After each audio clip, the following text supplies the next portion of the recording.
David, thank you so much for Yes, joining this group. We've got lots of questions, but go ahead and make your presentation. The title is Post-monetarism's Impact on Development Finance. So take it away, David. Thank you so much.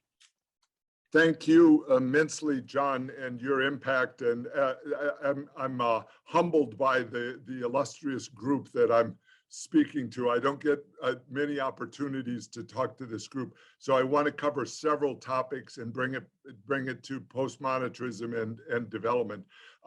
But as a preface, I think conservative viewpoints need to do more to incorporate post-monetarism into our views the same way we do supply side and currency stability. These are founding concepts of where the world is. So, and I think that it means that there has to be major fundamental changes in fiscal and monetary policy in order for there to be a better development environment for the whole world.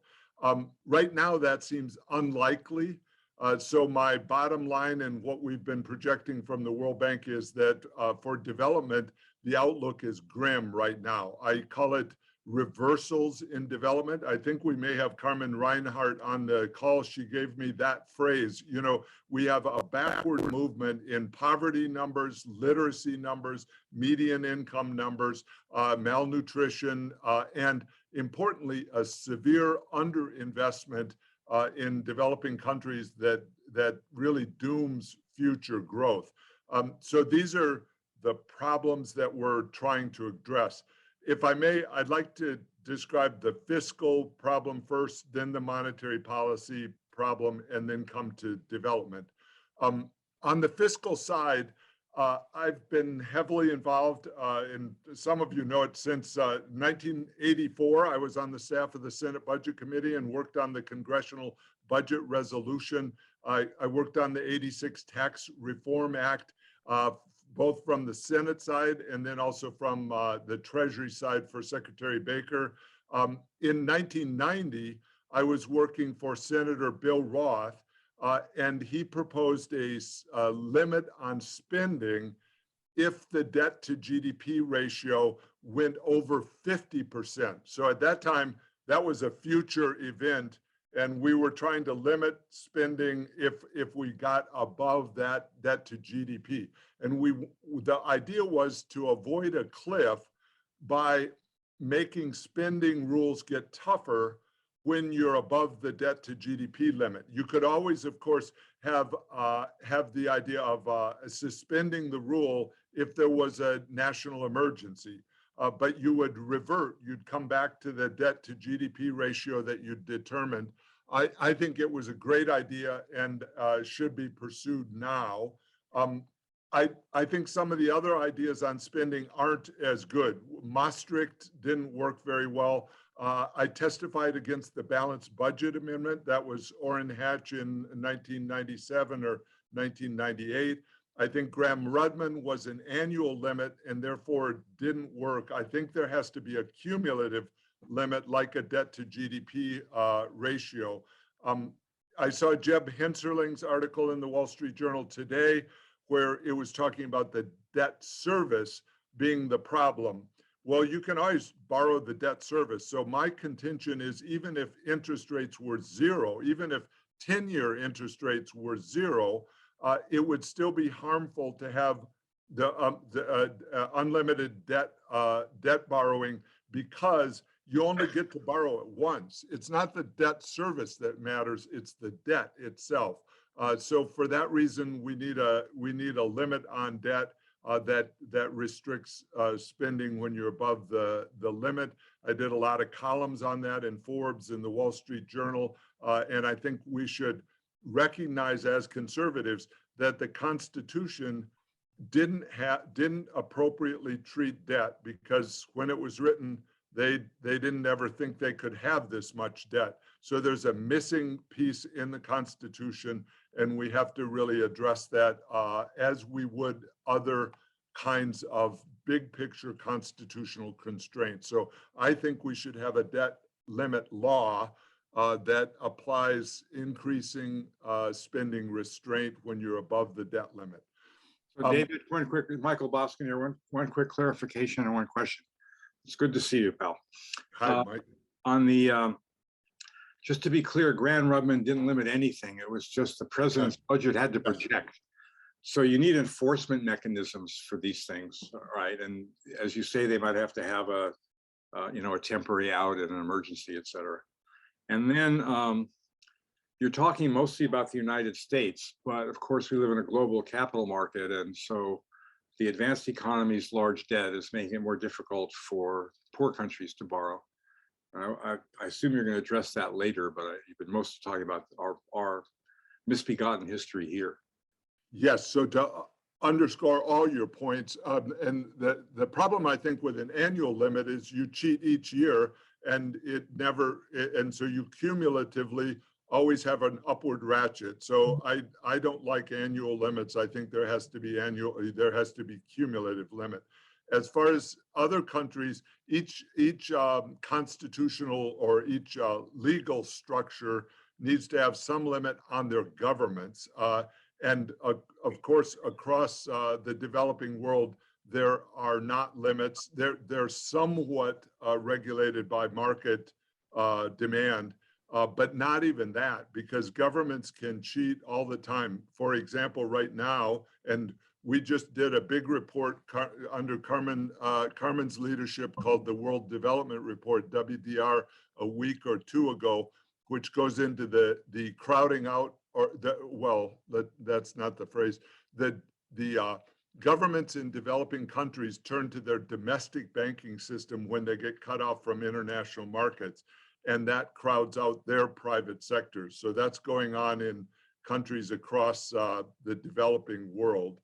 And Michael's point is exactly right on the US borrowing crowds out rest of world.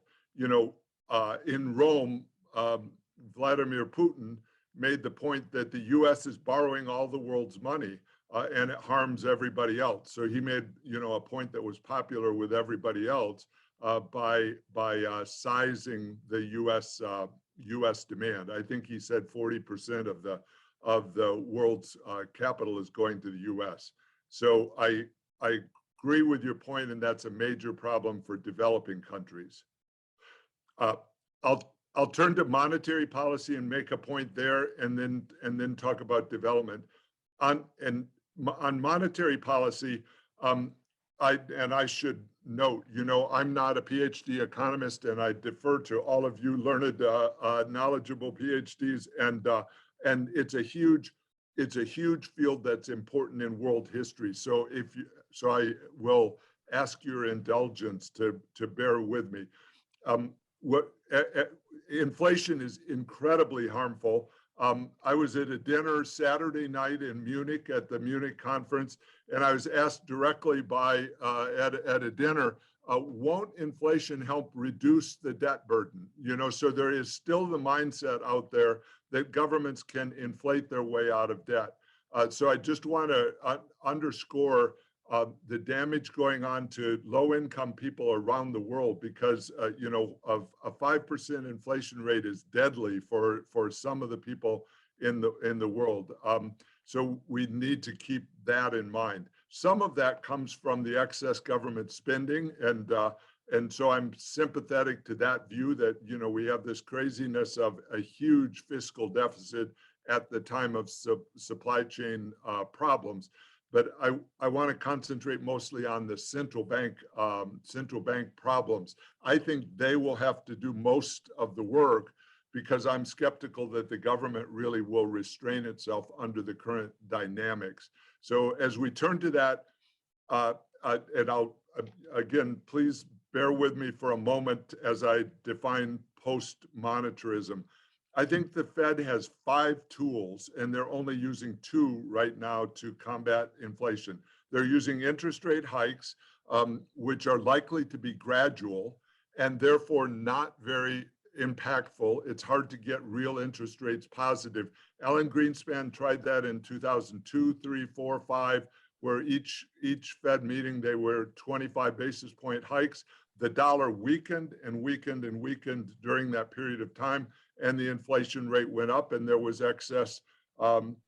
There was, I think, properly measured, and Dr. Boskin is an expert in the measurement of inflation. It was higher than was being recorded in 04, 05 because of the way the Fed was using the core PCE deflator. So as a result, we have ample evidence in the past of gradual rate hikes not working.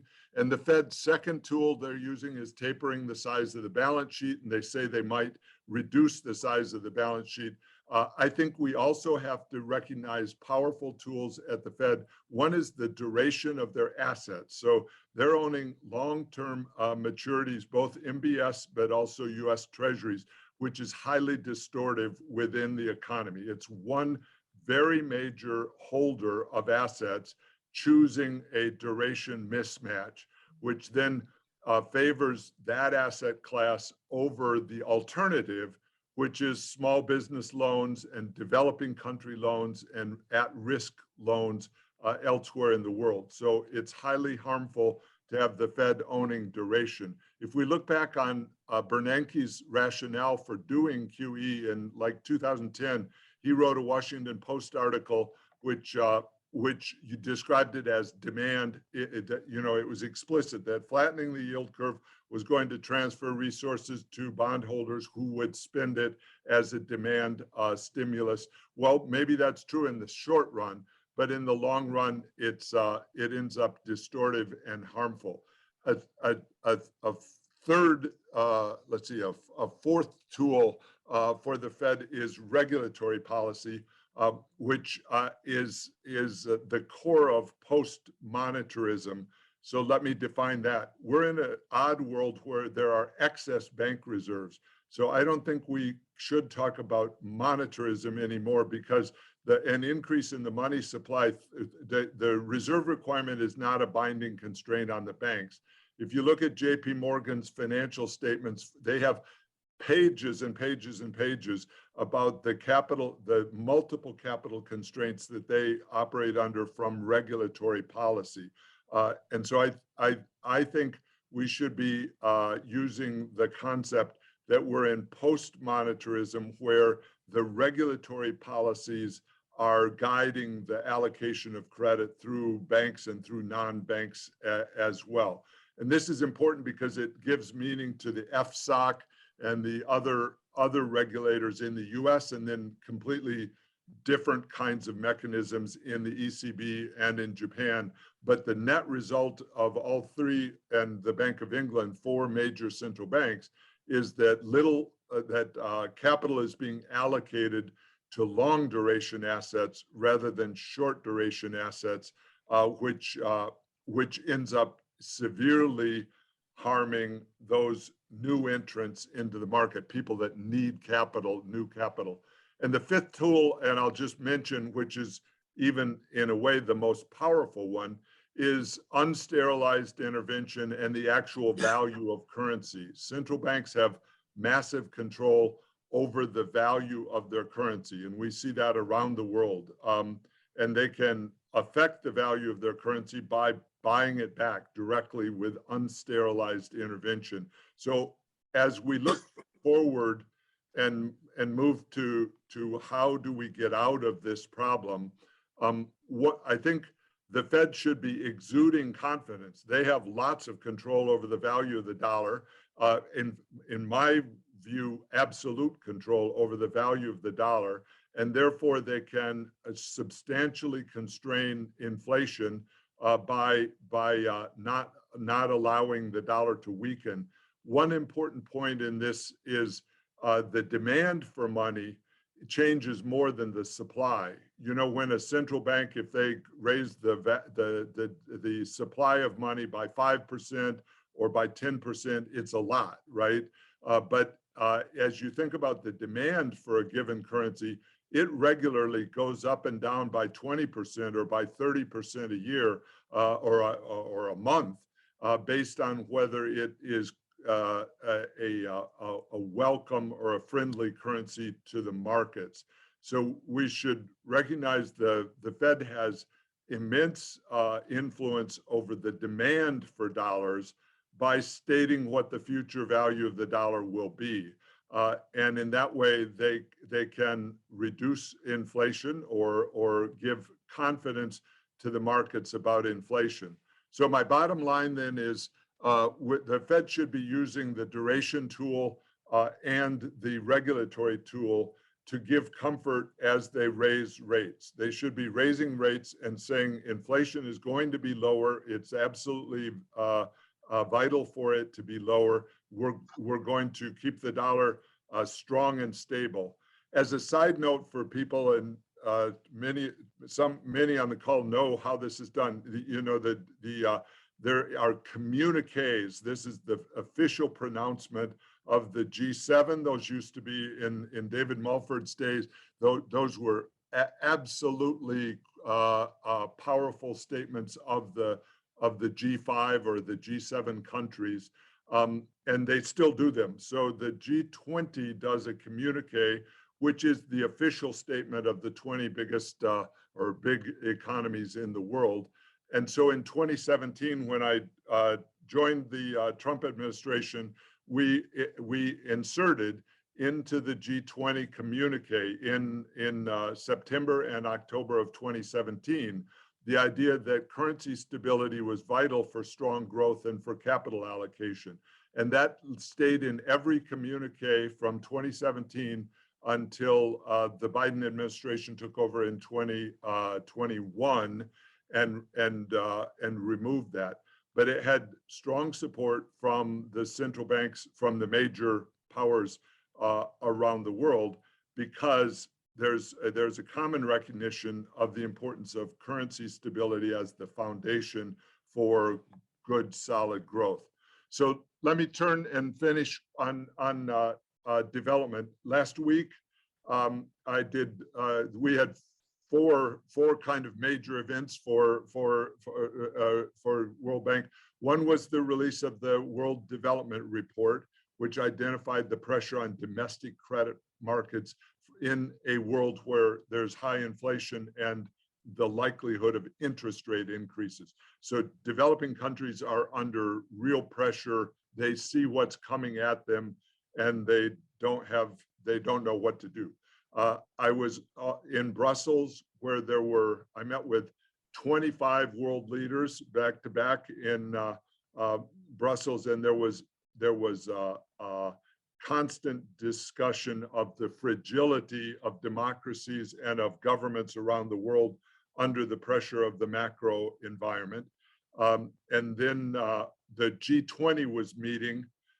So I was in virtual attendance at the G20 finance ministers and central bank governors meeting, where there was discussion of these various pressures, but a pretty clear decision by the G20 not to do anything about them. So there was a rejection of the idea of there being a debt restructuring process for heavily indebted developing countries. That was on the table and was rejected under pressure from China, from India, and from others.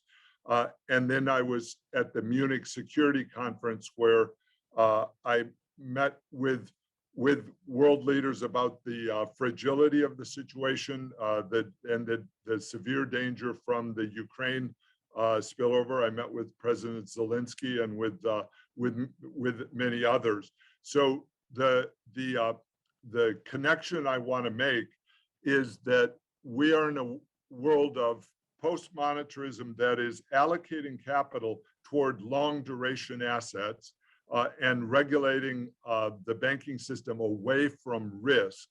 And the result is severe weakness in development. That means, well, one way for you to visualize this, if we think of per capita income, which is important, in 2020, the per capita income for the developed countries, the advanced economies, went up by 5% per capita. For the developing countries, by 0.5% per capita. That's for the low income or IDA countries. And so it's the opposite. In order to have successful development, we have to have developing countries per capita income going up faster than advanced economies. And it was 1/10.